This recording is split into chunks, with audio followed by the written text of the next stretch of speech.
This is Total Retail Tech Insights. The content retail executives need to optimize their use of technology throughout their organizations. Hello, and welcome to this episode of Total Retail Tech Insights. I'm Joe Keenan, the editor-in-chief of Total Retail. I'm pleased to be joined on today's episode by two guests, welcoming Nicola Kinsella, who is the Chief Strategy Officer at Fluent Commerce, as well as Fatih Nayebi, who is the Vice President of Data and AI for the ALDO Group. Fatih is also a professor at McGill University in Montreal, and he is also the author of a new book, which is titled Foundations of Agentic AI for Retail, Concepts, Technologies, and Architectures for Autonomous Retail Systems. So a lot going on with Fatih, and we're going to have kind of a unique format today. Typically, I am on hosting. I am going to hand that over to Nicola today. She is going to be handling the Q&A with Fatih. They're going to talk all about his new book and particularly some of the interesting items to come out of that. We'll also talk a little bit about Fluent Commerce. So with that, I am going to pass it over to Nicola to get us started. Thank you, Joe. Appreciate you having us on the podcast. And thank you, Fatih, also for joining me today. My pleasure. So as Joe mentioned, I work for Fluent Commerce and we specialize in distributed order management. And we have been very lucky to be working with the ALDO Group for almost 5 years now. And Fatih, when I saw your post on LinkedIn earlier this year about I think it was before the book was published, it was going to be published in May, I was like, oh my goodness, this is so timely. I pressed the pre-order button and within, I think it took me a couple of weeks because I was a bit busy to finish it. But thank you for writing such a timely work.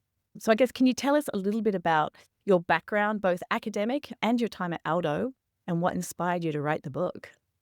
Yeah, thank you very much for inviting me to this great podcast. And I'm very happy to share my knowledge and experience with the audience over here. I'm coming from the computer science and engineering background, and I have a PhD in machine learning and human-computer interaction. And I've been doing AI since like many years, even before the ChatGPT, when it wasn't so cool or maybe so sexy. And my first AI project, actually, productionization, goes back to 2008. At the ALDO Group, when I started, we've been working on many things, including the Fluent Commerce, the OMS, and also bringing all the data into our data lake on AWS to leverage that for getting insights. We also had the data governance and the privacy in place, but we've been lacking AI capabilities. So when I joined, the idea was to go around, find out what is really interesting for different lines of businesses, what are the challenges, what are the opportunities, and based on that, we started to form some of the projects, including revenue growth management project that we did it with Nevada Labs and Retail Logis, two of the SMEs in the field. And the project was partially funded by Government of Canada. Scale AI is a super cluster in Canada. I'm not talking about the Scale AI in Bay Area that was bought by Meta, but there's a Scale AI that provides funding for the projects. And since then, we implemented multiple different use cases. And then, of course, the ChatGPT moment happened. That was like a pivotal moment for everyone. And we started to look at all the generative AI use cases and then to see how we can integrate some of those technologies into existing processes, automate them, make them more intelligent. So there are a lot to cover, yeah. So foundations of agentic AI for retail. What did you hope that readers would take away from it? So for most of the time, we've been working on different types of AI applications, starting from like the AI that was not so intelligent. We needed to write all of these different types of rules to be able to cover all the bases. We needed to create a lot of pipelines to get the data ready. And then we went through this shift that was like machine learning. Let's use machine learning algorithms to learn all of these rules, and then they can train themselves. They can get better by the time. But in many of the retail use cases, this is not sufficient because you need human oversight for analyzing the outputs of these models and then to make decisions based on that. And sometimes those decisions, they may be not so optimal. With the agentic AI, now we have this reasoning engine that has intelligence. It can use tools, and it can be proactive and also reactive, and use other types of AI like as a tool, or make it work like as like, multiple of them, they can work together, orchestrate it together and such. So this can bring a lot of value. Knowing all the challenges in retail, knowing that most of the use cases that we need to build with AI, they're not single faceted. They require a lot of attention. I started to use agentic approaches to orchestrate and then to augment some of those capabilities with agentic AI. And I saw a lot of opportunities right there, because we're going through this mindset shift, and many of the applications are going to change. And I wanted to share this with the audience, with the readers. No, thank you. I appreciate it very much, because I definitely learned a lot as I went through the book. And in fact, you delve into a lot of like AI agent architectures, a lot of acronyms in there, BDI and OODA and React and multi-agent. So can you tell us a little bit more, for a leader who's maybe not quite so technical, why these matter? There are a lot of architectures and frameworks to make these AIs like plan accordingly, understand the context, use the tool accordingly, and then achieve great things. And AI is not new, as you know. It has been a while we've been working with AI. In fact, the concept of agents is not new at all. If you open up any textbook about the AI, you will see agents. But previously, we didn't have the chance to use like large language models as the reasoning engines. But they're not sufficient by themselves in many cases. You still want to be able to build plans. You want to ensure that they have the right context, and then they can use the right tooling that are provided to them through maybe MCP or the other frameworks. Here, the idea is, how can I leverage the traditional AI approaches in terms of planning, in terms of the context, and in terms of, building intelligent agents, but also augment it with the large language models, so that can have the right context, it has the right plan, and it can achieve great things. Let's talk about what they can achieve. So your book covers a range of use cases. There's inventory management, demand forecasting, personalized recommendations. You had some references to customer service and order sort of SLA, service level agreement management. Which of these do you see delivering the fastest ROI today? In my experience at the ALDO Group, we see a lot of potential in inventory optimization type of use cases, and assortment and allocation. And of course, the key pillar for all of that is a very capable demand forecasting model. If you can do the demand forecasting very accurately, then of course you can achieve a lot more in terms of the strategic planning, and also assortment and allocation, and managing your inventory accordingly. And there are also front-facing or consumer-facing use cases that are going to be super interesting in terms of recommendations, conversational commerce, and the search engines, that they're going to be more natural language oriented. For those, we're not investing a lot, because many of the platforms that we're using, they do provide that, or they're going to be some of the capabilities of the large language models coming out of the applications of large language models that are coming from the AI labs. For instance, maybe in the future, ChatGPT or Perplexity or Google, they're going to have a better and tighter connection and integration with those systems, and they can do, integrations of recommendations, as well as the better search within the system. So we're not focusing on that part, but I do know that there are a lot of opportunities right there too. Yeah, so at least that sort of, build, buy, integrate type question. So I guess for brands that are implementing third-party AI agent solutions, what do they need to be asking vendors to make sure that they're getting the right solutions for their business? The key thing with the AI agents is to ensure that they have the right context, and they're not just isolated from everything else, so that they understand what's happening in that environment. And also, they need to be really focused on what they try to achieve. So having a multi-agent approach really helps. You want to ensure that that's in place. The other thing is, of course, the data. We want to ensure that the right data is fed into these systems, and they can leverage that data accordingly. And then finally, you want to have agents that they can learn. It's not just some static prompts or some static like instructions that they're not going to improve by time. You want to have systems that they can learn, they can improve, not just based on large language models. Of course, the better large language models become in reasoning, any agentic AI system is going to get better. It's going to be more intelligent. But you want these systems to understand your context very well, and then to learn your challenges in your industry and in your environment properly. So that is really important for all of these agents to provide. Yeah. So do you think like industry specific solutions are going to, provide more value and get a better ROI than perhaps solutions that are like industry agnostic, if you will, and more broader? Yeah, like those large language models that are going to be used as reasoning engines, they are very intelligent, but they're very broad. And in most cases, they struggle to really focus on what needs to be done, what is actually the objective. And that's why we build vertical agents that they're very good and specialize in different types of tasks, like humans. We cannot be good at everything, right? So like what No, we we try can't. is to, no, we try to create agents that they can replicate functionalities of, departments or some of the human beings to help them to achieve things. And if we can do that, we need to provide the right domain knowledge. We need to provide the right data. We need to provide the right context rather than just very generic type of systems that pretty much, going to be like a chat GPT. Yeah.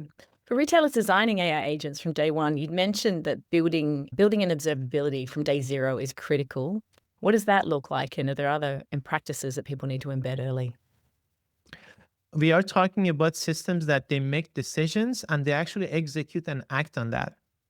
And things can go wrong. So you just want to know when anything happens, and then you should be able to have all the logs and the audits to ensure that you can fix those issues if they may happen, and to learn from those mistakes in the future. So this observability of each of the pieces are super important. There's also the data observability that is key, because data is a living entity. It can change, it can drift, and based on that, it can have an impact on these systems. We want to isolate the challenges of the data, or what we feed into the context of these agents, instructions of them, against what the agent does. And for that, we need the right observability in place. And we also need to be able to provide transparency about the decisions that these systems make. Let's admit that for us humans, it will take some time to let it go and to say that these agents are actually doing a very good job. It would take some time, right? And for that, we need to provide transparency. We need to provide explainability. We need to provide all the thought process, all the reasoning that model took, and the type of data that it used to make those decisions. And once we start to establish trust, then maybe we can do less of these. But at the beginning, this is going to be crucial. Yeah, I think trust is a really key word there, right? How do you make sure that the people using these systems and overseeing them trust that they're making good decisions for the business? Speaking of trust, so when it comes to sort of integration considerations, security, DevOps, exception handling, they quite often tend to get overlooked when companies move from a pilot, oh, let's just get something out there, to actual production. Do you have any tips or hints in that area? Yeah, many of the engineering practices that we've been doing for application development, system engineering, would still apply to AI engineering. And this is a new field that we called AI engineering. But basically, we still need to build some applications, some code, and some systems that they need to work, they need to be deployed, and they need to be maintained.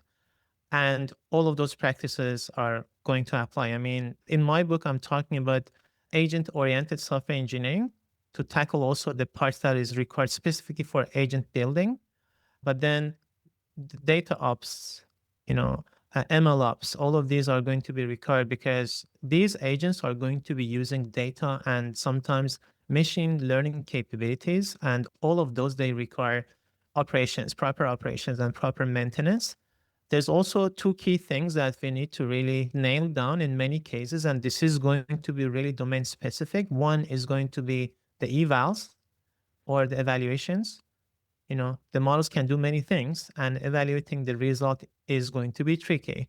How do we ensure that we have the right sets of evaluations and evals that we can run model against, and we gain the right trust? And the other thing is the guardrails. We want to provide the right environment and right guardrails and instructions so to ensure that model does the right thing that is aligned with what we try to achieve, is aligned with our objectives and with humanity, really. You emphasize a lot, like I think we hear out in the market too, data is key, right? You can't get value from AI unless you've got good data. So how should retailers approach mapping their processes, their data, identifying the bottlenecks that require reasoning in order to figure out where their best opportunities are? There are two types of ideas in that regard. Some of the AI practitioners not think that because we have a pre-trained, very intelligent large language model or foundation models, maybe we don't need a lot of data. To some degree, this could apply to some of the cases.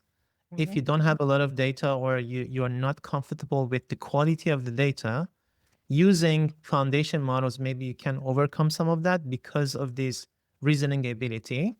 But at the end of the day, to get the best possible out of these systems, you still need to have machine learning models, maybe as tools to be orchestrated by these systems.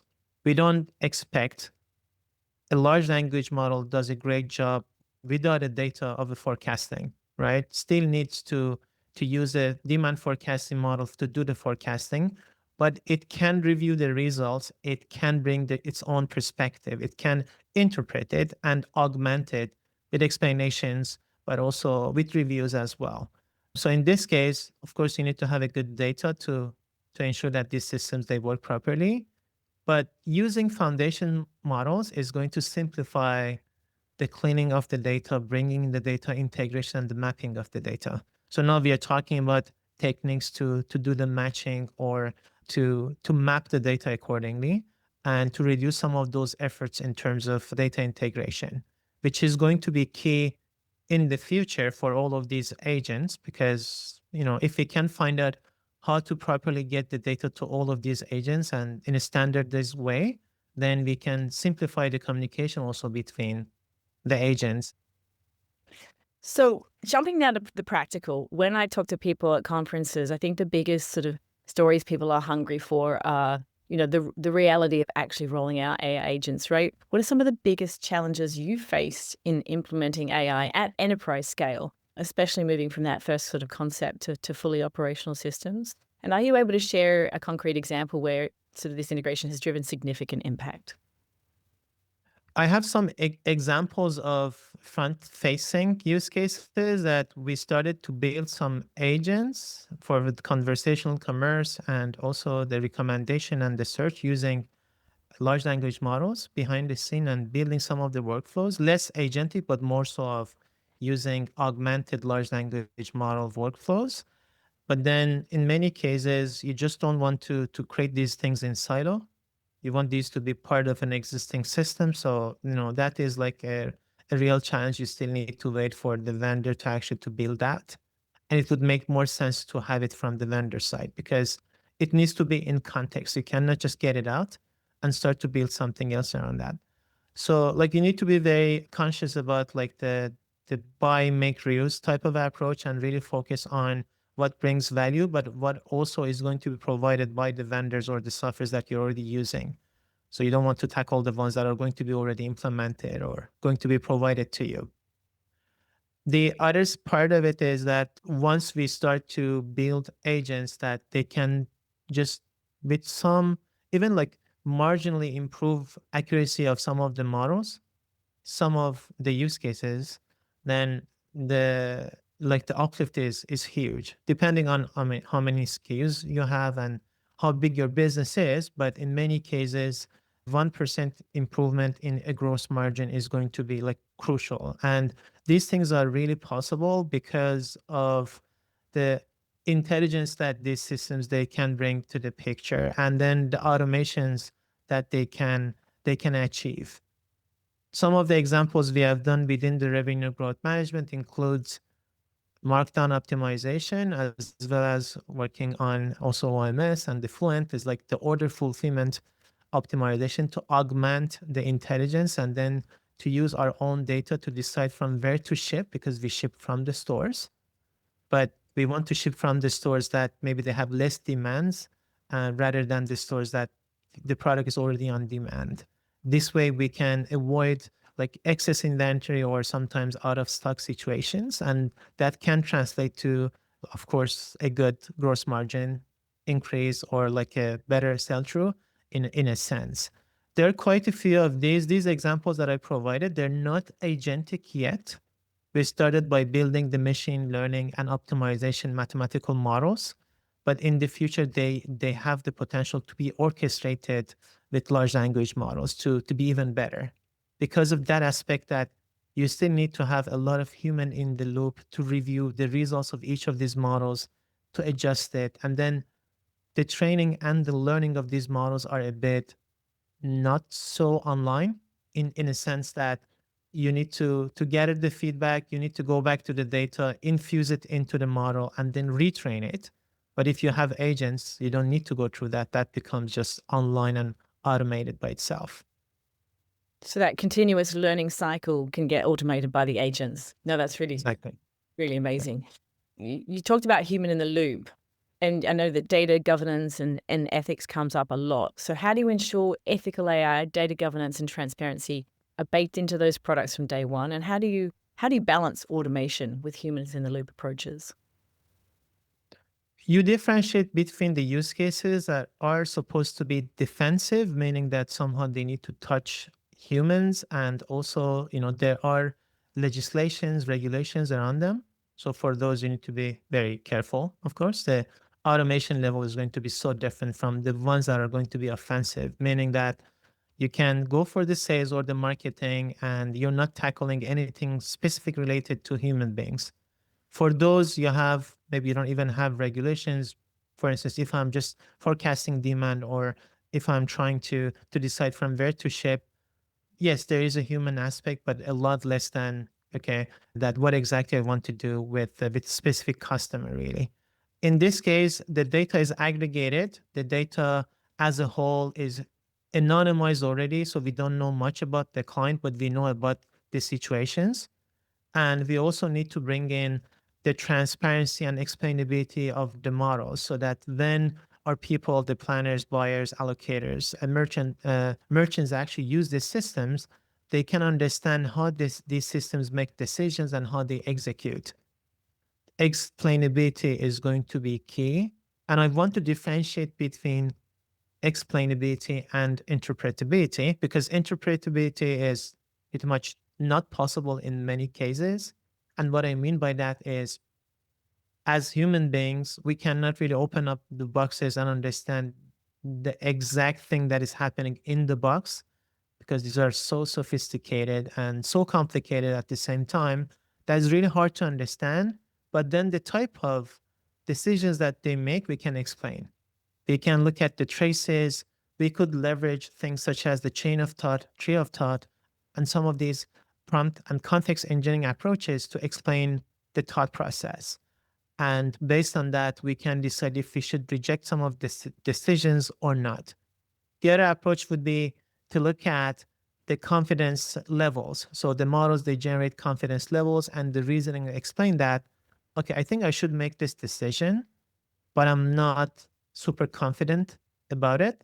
Then I need to maybe ask humans or the other agents to review this for me. So there are quite a few of these techniques that can bring transparency and resilience for these systems to provide and to instill more trust for the humans.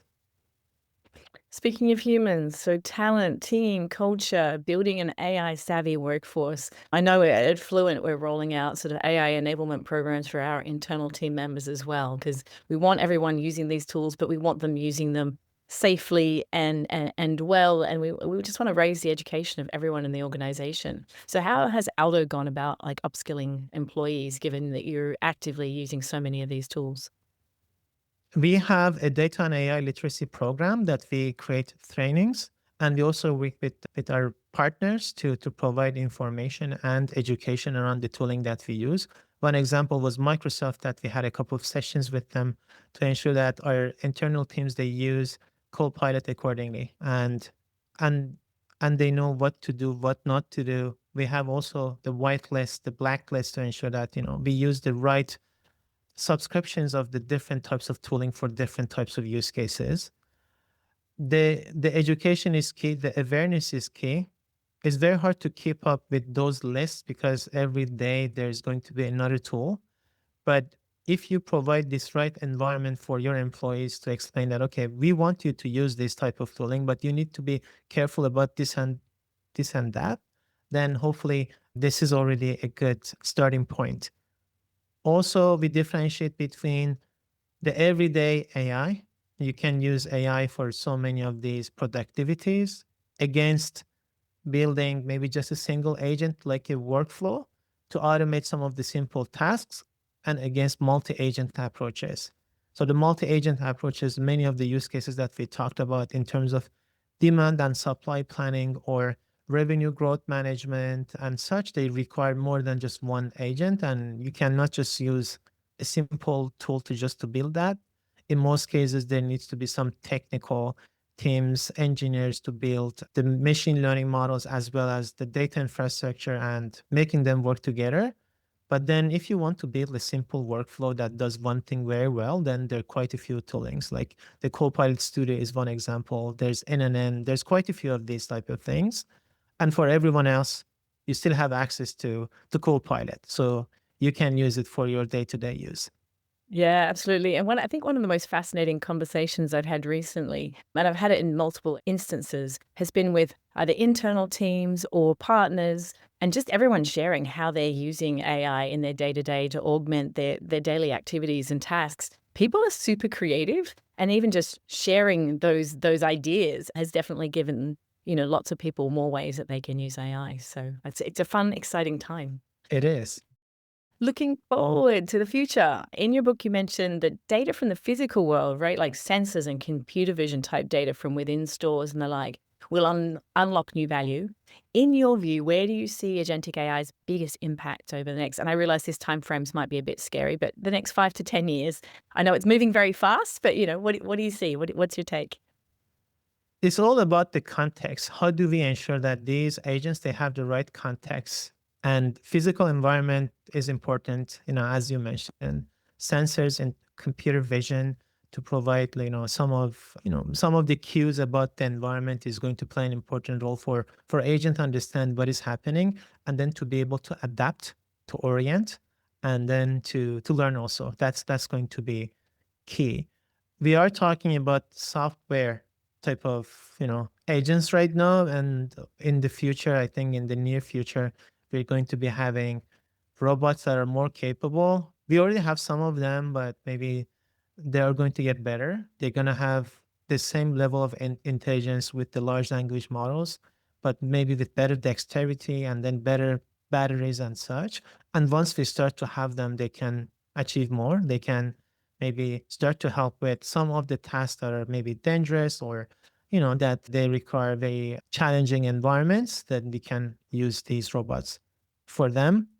And what I see is the large language models capabilities and intelligence that gets better and better. And if you look at the recent developments, you see that the more they spend on training each of these foundation models on specific tasks, they become better, right? Because large language models right now, they're not just the models that generate some tokens. They are trained to do some type of tasks. Some of them, they're good at search. Some of them are good at, using tools like browsers and such. Some of them are better in coding. And this is all about how do I make them special and specialized in some of those areas. And as far as we see in some of the researches that come out, the more time you spend, the more data that you feed into, the more prompt that you feed into these systems, they get better at that specific task. And the next frontier would be, can they make themselves better? Like, can they self-evolve? In fact, Yeah. there's some glimpses of that. Like right now, Google a couple months ago published a paper that's called Alpha Evolve, that they made some progresses on making these large language models better using the large language models. And this makes sense because after all, these are codes, right? Pieces of code, source code. And if your large language model, foundation model, can write a very good code or can improve a code, so then it can improve itself, and then you can maybe paralyze them. You can have many of them working at the same time. It's really exciting, but also a bit scary at times, because the pace that we have right now, we know that they're getting better and better pretty much every month. And there's a big competition between those AI labs that, that makes them even more interesting. I do stay on the positive side of it, like opportunistic and positive side. I know that so many of the problems, the research problems and humanity problems, can be solved with such intelligence and such productivity, but there's also a risk of using it wrongly. That is always could be the case. So if you could give one top tip for rolling out AI agents in retail, what would it be to the executives on this call? The first thing that anyone should do is to start to do agentic coding in any organization. Like they start to maybe to sit in front of one of those IDs, integrated development environments. Even if you don't know how to code, maybe you can just start to look into that. I don't mean you're going to be building production grade application, but you can build prototypes right now. And this is going to give you a glimpse of what exactly is going to be possible when you provide this type of tooling to the people that they know how to use them. There's that. The other thing is that if you start to look at the idea of, can I replace a lot of code with just instructions? Just think this through. Many of these applications, they need to have code. They need to have like conditions, checking this or that, and writing rules.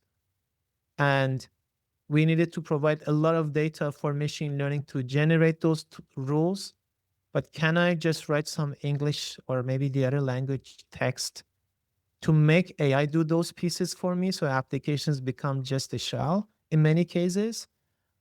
If you start to see things like that, then of course it's going to have implications of any type of applications that you're going to buy, build, or make or adjust in the future. So I think that's very important. And the key thing is to start to use those, capabilities, starting with the agentic coding. Thank you. I appreciate that. And I know that that's an area I'm exploring myself, starting to, build my own little apps on the side. What do you hope retail executives, vendors, and systems integrators do differently after reading this book? Instead of just going generic stuff, let's build agents that are retail first and agentic first. They do have this domain knowledge, they have the right context, and they work for retail, not for something else. Because yes, they're very intelligent, but when they're generic, they don't have the context. They're not focusing on the right thing, they cannot achieve the right thing. So let's actually build those agents that they can work together, they can achieve things, and they're for retail, not for something else. Yeah, I love it. I love it. And we really, really look forward to working with you and the ALDO Group on, optimizing fulfillment operations and inventory over time. So thank you. Appreciate it. My pleasure. Thank you very much. Thank you, Nicola and Fatih. It's been a really insightful conversation. I think our audience has learned a lot about agentic AI and its potential influence within their businesses and across the retail industry. So I really thank you for the time. Again, I want to thank Nicola Kinsella, who is the Chief Strategy Officer of Fluent Commerce, as well as Fatih Nayebi, who is the Vice President of Data and AI at the ALDO Group, as well as the author, again, of the new book, Foundations of Agentic AI for Retail. So thank you, Nicola and Fatih. Thank you. Thank you.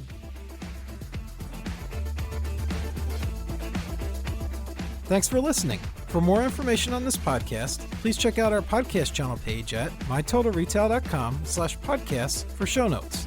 Total Retail Tech Insights is available on Apple Podcasts, Google Podcasts, Stitcher, and Spotify. Make sure to subscribe on our podcast channel page as well. If you've enjoyed this episode, please take a few moments to rate and review this podcast. Thanks, and until next time, this has been Total Retail Tech Insights.